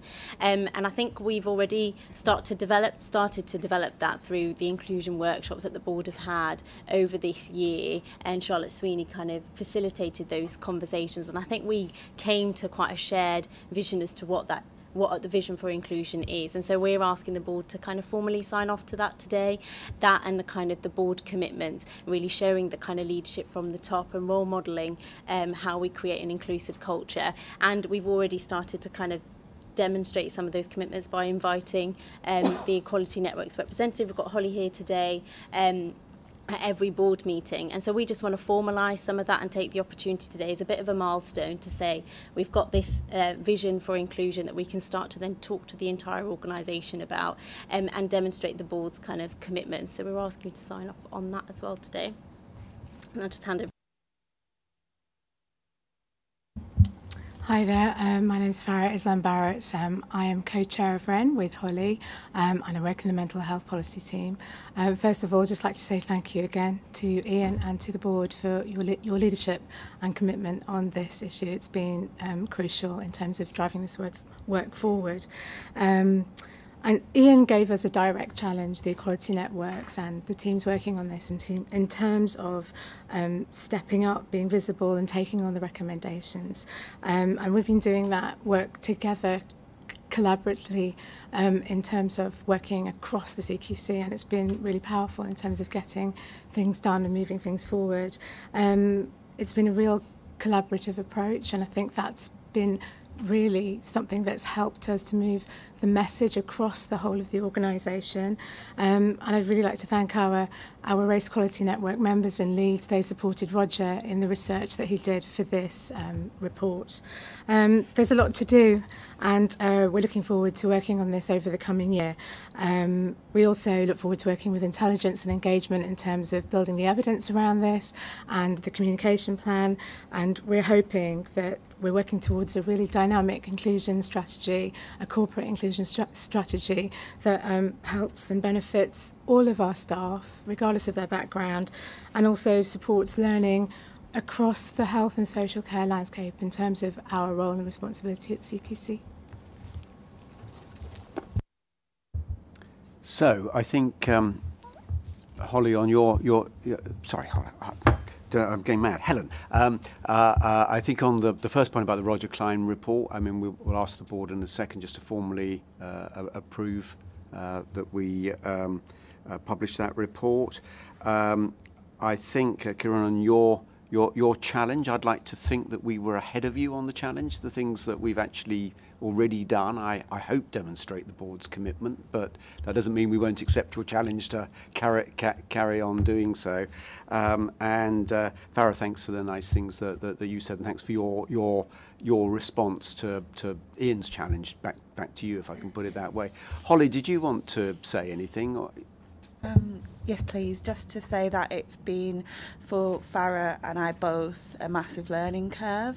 But actually what's kept us going is the real commitment that we've had from the board and from the executive staff and through all the levels to have really open and sometimes challenging conversations. But actually that base of real openness is what this can then be built on and lead to real significant change for all colleagues in CQC. And as Farah said, we want to really expand it outside of CQC, because what we're doing here is quite new and different, and we want to make sure that learning is not just for us but outside as well. So I have an email from Mark Saxton, who's ill, but he wanted just to support the Roger Klein recommendations, and in particular he wanted us to consider focusing and tackling 3 critical areas to demonstrate our commitment. First is to address the challenge from the employee survey that our people lack confidence in the equal opportunities for career planning or promotion. Secondly, put an extra focus on the PDR and appraisal conversations to demonstrate our corporate values in action. And thirdly, ask our Speak Up Guardian to report interventions by network groupings. So I just committed to Mark I would make those points that he would have made were he here himself. Does anybody else wish to? Oh, Liz. Thank you. First of all, I'd just really like to commend this work. I think the Roger Klein report has been really important. Firstly, because it's great to have that data and the recommendations all there in one place, and it's just been said, knowing who has faith in promotion opportunities, and that's really, really important. But secondly, because it seems to me, and I'm obviously not so close to it, that it's triggered some of that real honest conversation, which is exactly one of the things that people felt wasn't quite there in the culture. So it's really started something happening, I think, which is very good. I just wanted to touch on a couple of things, and you mentioned leadership and the role of the board, and I know Peter put out a communication, didn't you, earlier in the year, sort of about the importance of inclusion at the board, which seemed to me to be a very good thing to do. On the vision statement, I mean, I think we should agree it. I wonder whether there's even more we could do to develop sort of why it's so important specifically for CQC, what it means for our core business work, the work of our inspection, of our registering, of everything else, that it threads through into, it'll make the work better. So there's lots of generic reasons why inclusion is so important, but I just wonder whether we could add to what we've got, but absolutely agree it, but also add to it, and I suppose the other thing is the importance of kind of accountability. So we should keep this conversation going at the board at regular intervals, and see how it's all going. And if there are questions about which pieces of it to prioritise, the board can kind of get involved in supporting that decision making as needed. I mean, I'm struck, for example, by the very focused at the moment, rightly, on the experience of BME colleagues. But there's also some evidence in the Roger Klein report about other dimensions of equality and inequality. So, at what pace we move to the other areas and what we prioritise and so on. But very good piece of work. So Lewis and then Ted. My question follows on from the last part of what Liz said, actually. The report is very good, and Roger's report is excellent, and it's quite a tough report in some ways because it's got some very specific target recommendations, which if we're saying here we're adopting them, then we just need to be clear that's what we're adopting, because they're not easy, and there's going to come a point of reckoning quite soon where we're either hitting them or not hitting them. So I'm very much in favour of them. But I suppose I wouldn't mind having the reassurance that we'll have the data to be able to report on those targets, because it's no good finding out in 2020 that actually we never really had the data in the first place, and because that wouldn't be a good response, because they are pretty stretching. And I'm saying that partly because Roger's report is primarily about, as Liz sort of suggested there, about ethnic diversity. Whereas I think the agenda here is rather broader than that, and the question of whether we've got measurable targets here for the breadth of diversity that we're referring to, I think I'm not clear about that. So it'd be useful for us to know, before we sign up to it all, that across the range of inclusivity, we're going to be able to measure what is suggested for ethnicity in his report. Absolutely. I think in terms of the recommendations, I think what we've set out in our action plan is some of the things that we need to do first in order to be able to build on some of the wider ones. So definitely the recommendation around targets is something that we need to be able to build towards, because first we just need to get better data, because our declaration rates across different protected groups are not as high as we probably would want them to be. And so first it's about improving our data and how we use that data so that we can then start to kind of inform what an ambitious but reasonable target is for achieving in terms of representation, and then I think we get to collectively make that decision as to whether that is for specific protected groups or it's across different areas, because we'll know better about the diversity of our current workforce. So I think there's stages to get to in order to kind of create what that recommendation really means for us, and one of the first ones is just improving our current data quality. I mean, that does sound like we haven't yet got the baseline. So maybe that's, we should be seeing that quite soon if we're going to have stretch targets. Won't be stretch targets if we haven't got a baseline, and I just think we need to see that quite soon if possible. I'm very much with you, but I think the pace of getting to the starting point is going to be quite important. Go on, Ted. Well, thank you very much. And again, this is a very exciting bit of work. So thank you for taking it on with such enthusiasm. And I look forward to seeing us make progress. And hopefully we'll be able to measure it. The point I wanted to make is you're talking about benchmarking in here in response to Roger Klein's report, and you talk about civil service and arms length bodies, etc. I just kind of felt, why don't we identify people or organisations that are really good at this?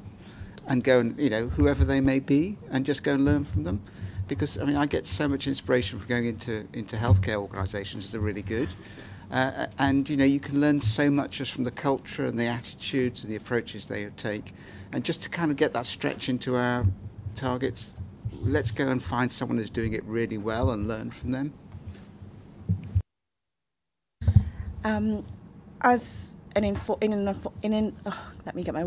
In an informal way, we have, as chairs of network, been reaching out to other organisations with various networks to kind of build that and to understand what they're doing, and to also share our good practice.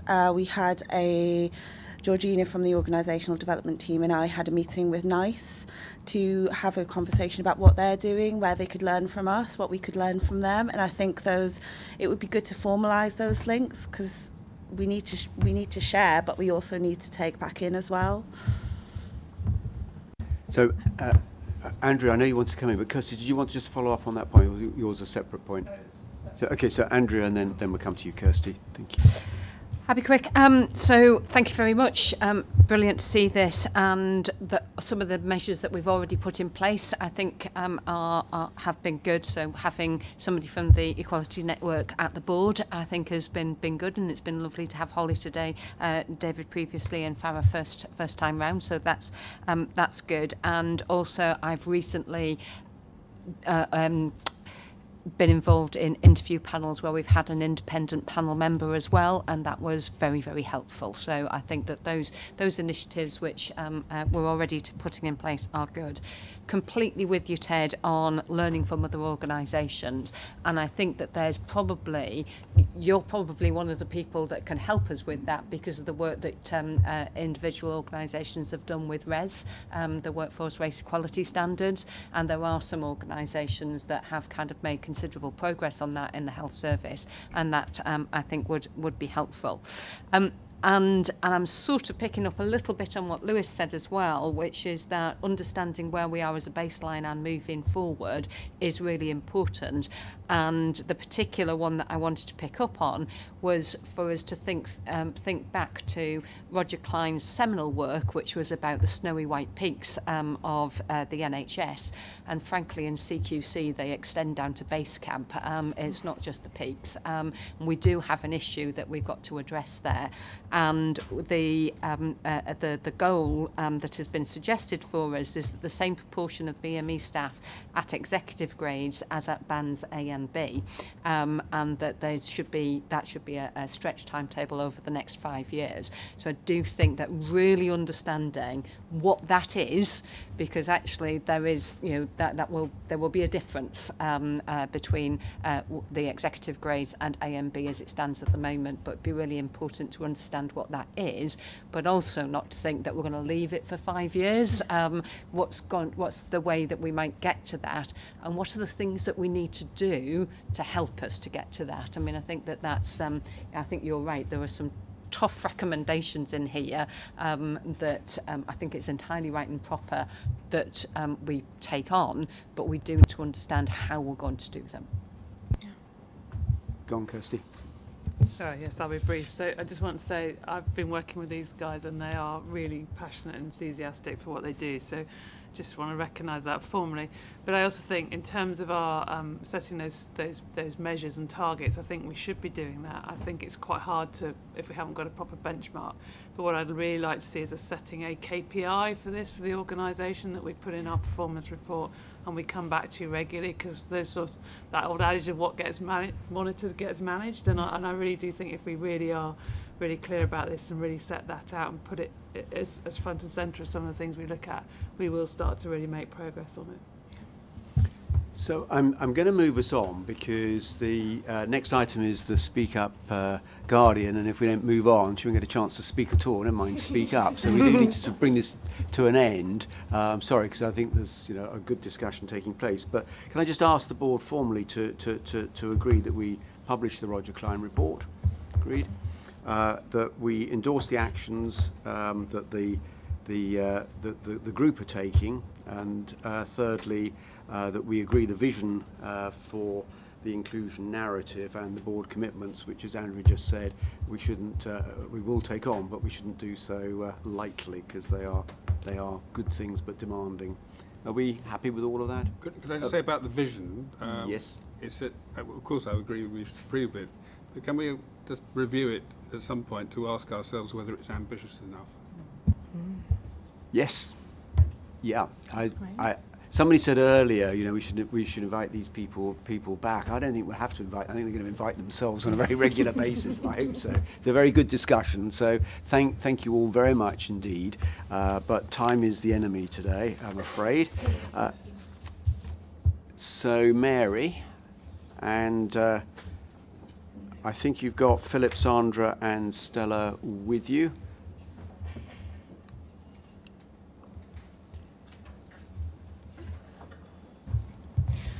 Thank you. But Mary, why don't I ask you to introduce this session?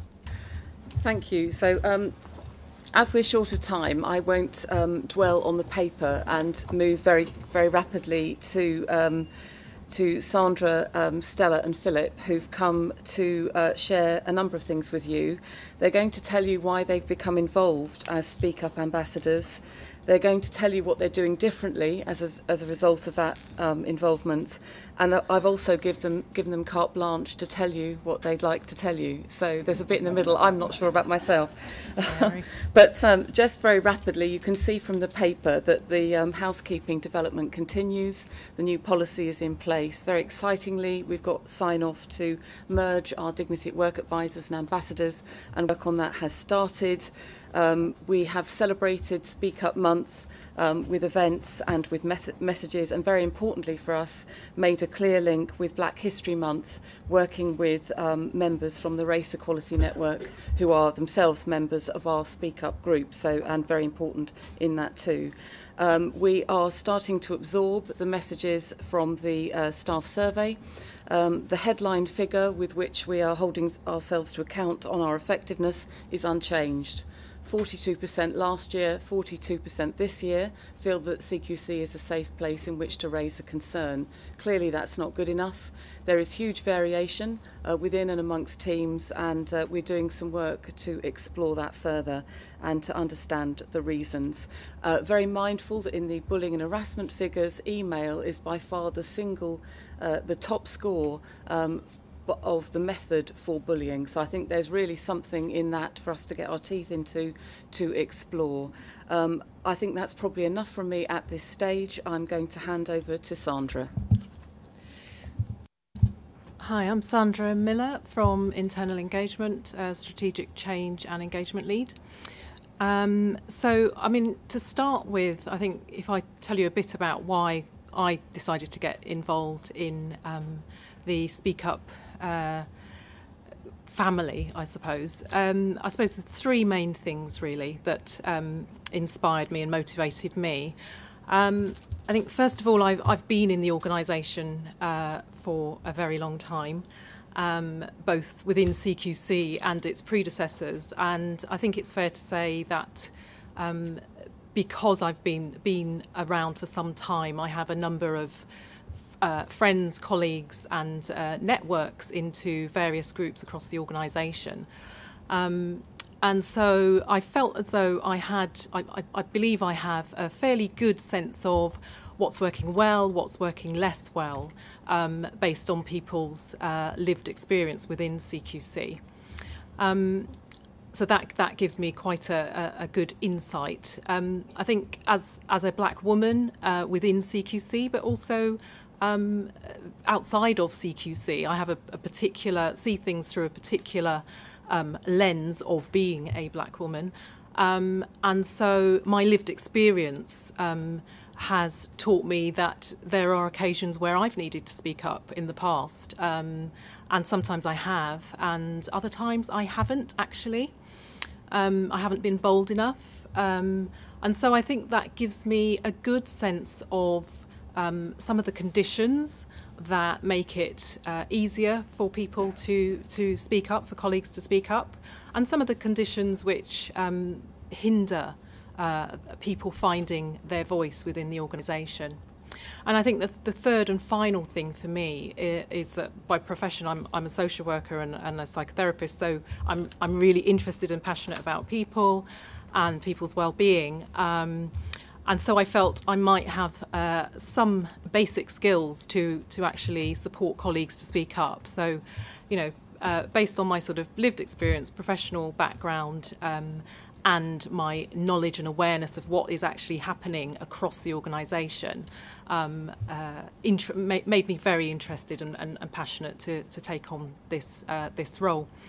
I think three things strike me in terms of the stories that I've been privy to across the organisation. I think in terms of speaking up, firstly, I would say that there are a number of people who've spoken to me about concerns with the what I would describe as the inconsistent application of our policies and procedures, particularly around flexible working, and I think this particularly has resonance for our staff in the lower grades, actually, where there are fewer flexibilities for home-based working, for example, and this can be a bit of a sticking point for some of our colleagues. I think, secondly, performance management tends to rear its head, and what I mean by that is that there are performance management conversations which take place with line managers, and performance management, you know, that's a good thing. Those conversations need to happen. But I think sometimes for some line managers, they do still need some support to ensure that those performance management conversations are held within the context or hooked onto our values and behaviours, and that those conversations are still pay attention to basic dignity and respect. So I think that's what's going on in that regard in terms of performance management. And then I think there's an issue around inclusion, actually, ironically, but it's more about some colleagues feeling that they are perhaps not included in sometimes social activities that the team might be holding, or it might be conversations that take place within the team.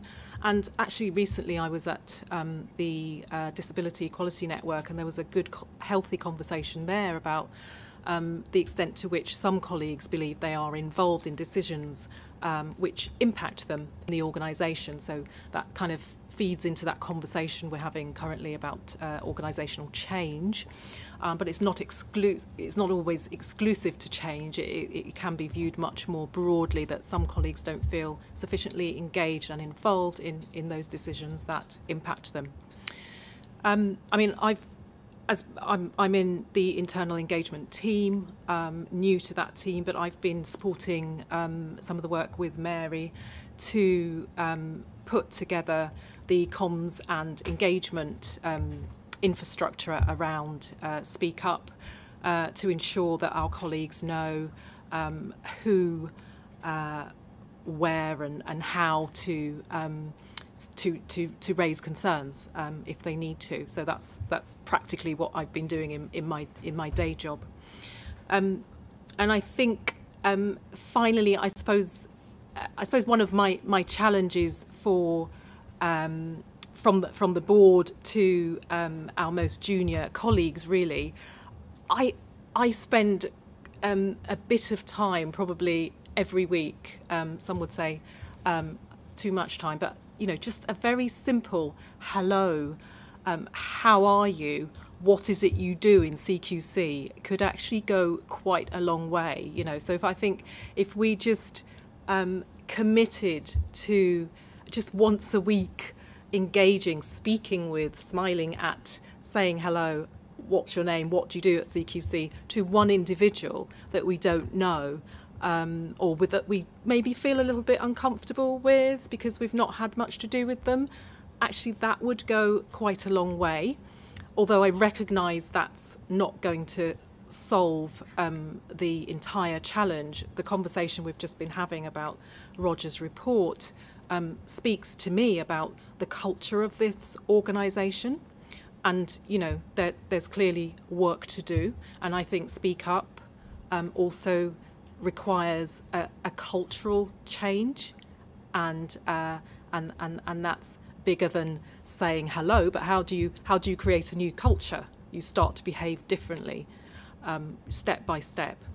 I think the final thing, and I am going to stop now, the final thing that I would say, which is a challenge for all of us, is to really think about how important do we believe that speaking up is in the context of CQC? Because if we believe it's really important, then I think we need to just reflect and consider the extent to which Speak Up becomes a part of our business planning arrangements, and what kind of resource we then dedicate to putting in place the types of activities that will make real, tangible and long-standing changes in the organisation.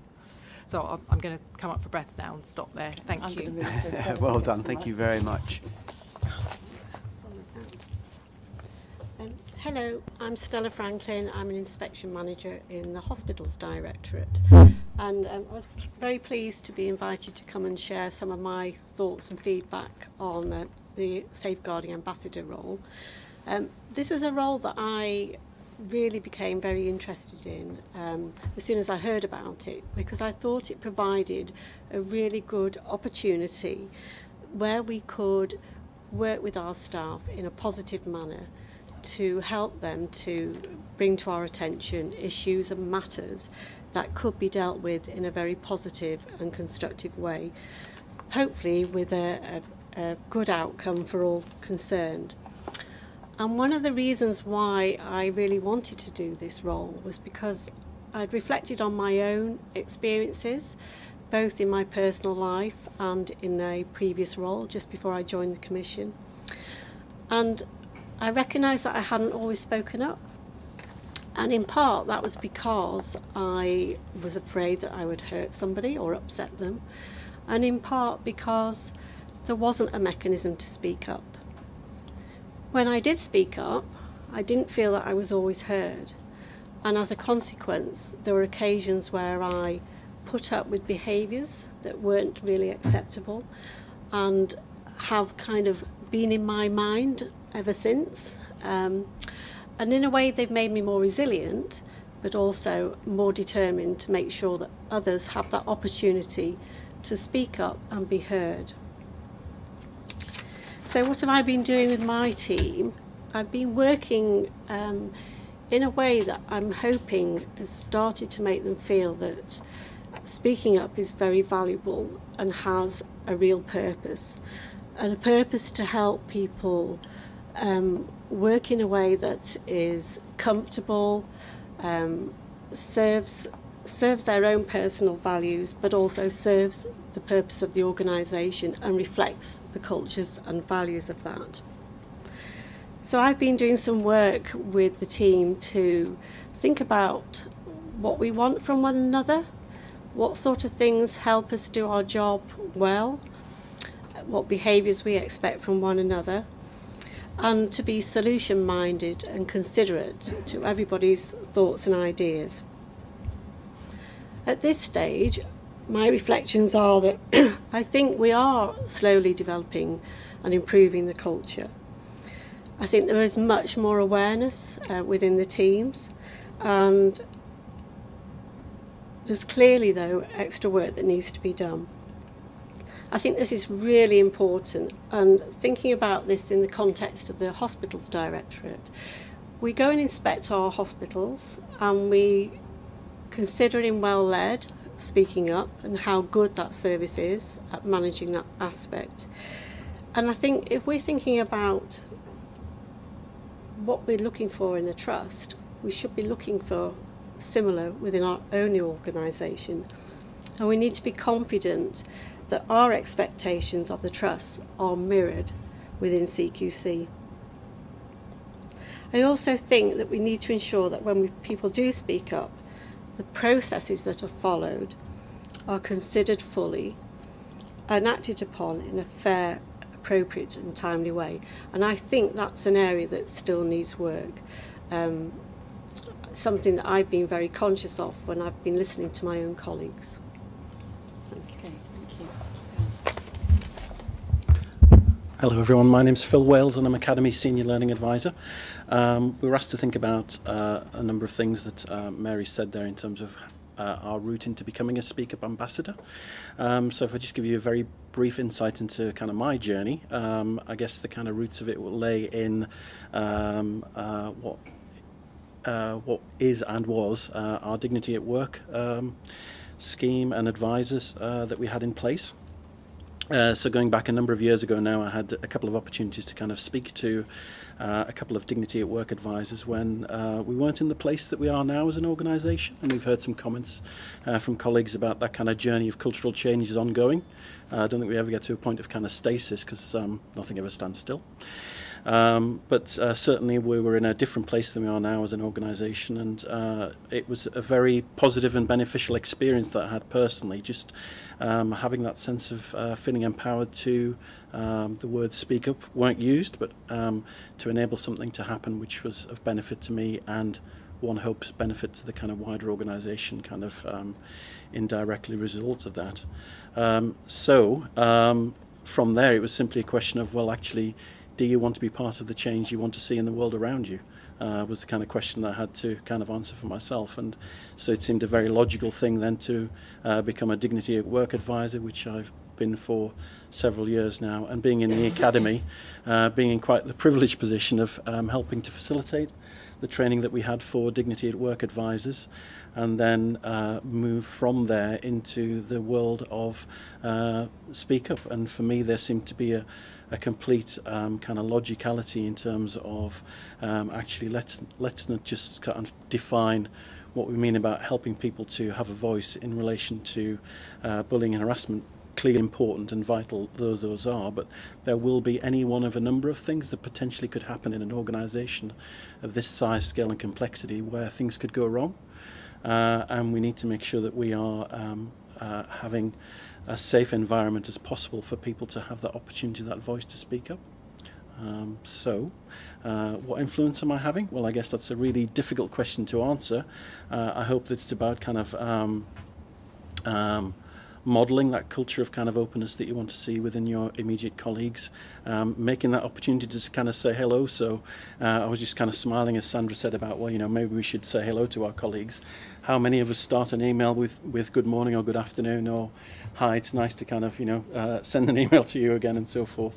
So, I mean, it's just one illustration of kind of the change that one hopes to see in the organisation that we're a part of. But at the other end too, I think that we should be ever mindful and ever be conscious of the fact that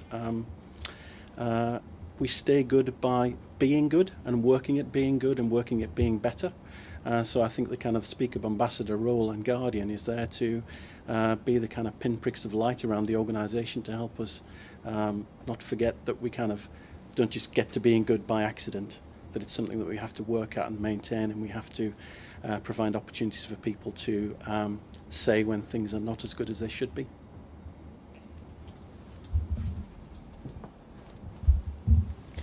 Very mindful of time, Chair, but if there are any questions, very happy to. One question, Holly, go on. It's more a statement, really, but just to thank Mary for the opportunity to work together in October, and also to kind of go to what Sandra says and the clear links between what the Roger Klein report is saying and what Speak Up are trying to do. BME staff are more likely to enter the disciplinary process, and I think a lot of this is about empowering managers to have open conversations, to have sometimes challenging conversations, and to make decisions and support, give that additional support to colleagues. And I think that will work to address some of what is going on in the Roger Klein report and some of what the data we're getting from the staff survey. Go on, Ted. Thank you, Peter. I mean, Holly was just talking about the clear links between this and inclusion. I'd like to make the clear links between this and the safety and risks issues we were talking about earlier on. I mean, it is so important, and I think the work we've been doing around safety in hospitals and human factors in hospitals and hierarchies in hospitals, how to get people to speak freely about safety issues. I think if we want to make that change in the systems we regulate, to reflect what Stella was just saying, we have to make that change in ourselves. So I think freedom to speak up is really important to the board, and I hope we've demonstrated that in the past, but you've all demonstrated it today in action, as it were. So Mary and your team, and not just the three that are here today, but all the others working with you. Can I just say on behalf of the board, thank you very much for what you're doing. This is important to us, and I think we're making very good progress. So thank you very much. Thank you. Stay with us, but because we're just coming to the end, he said, hopefully. The old joke was that you waited ages for a bus and then 3 came at once. Well, I had to wait ages, nearly 3 years in fact, before CQC won its first award, at least the one I was aware of. And guess what? We've got 2 more. And I just thought the board would like to be aware, first of all, that at the recent Training Journal Awards, our Inspire programme, which you'll remember was the leadership programme run with Ashridge, got the Gold Award for the best OD programme. So I thought that was really pleasing, given the investment that we'd made in that. So congratulations to everybody that was involved in that. And then secondly, Helen Lawrence, who most of you will know, has been named as one of the 20 most inspirational women in data and technology. And it's well worth, I recommend you to Google Helen Lawrence and read the interview she gave to the female lead. It's really good. It ends with the quote that your own self-belief is the only limitation in what you can achieve. I thought it was a great sort of statement, but it is worth reading the whole interview for Helen. So congratulations to Helen as well, which is my segue into our recognising outstanding contribution award. This month, the award goes to Jonathan Weeks, who's a dental inspector in PMS. He received the award for outstanding demonstration of CQC values in his work. He always goes above and beyond to support others and uses innovative approaches, working practices and technologies to enhance CQC's performance. I'm not going to read out the whole citation because it goes on quite a long time, but it's really good stuff. But just to jump to the end of the citation, Jonathan has showed excellence in developing clear templates and methodologies that are easy to use. His communication skills reflect his awareness of organisational values. His caring approach has been notable when people, including the executive team, have overshadowed Jonathan. So I think very big congratulations to Jonathan for the recognising Outstanding Contribution Award. So,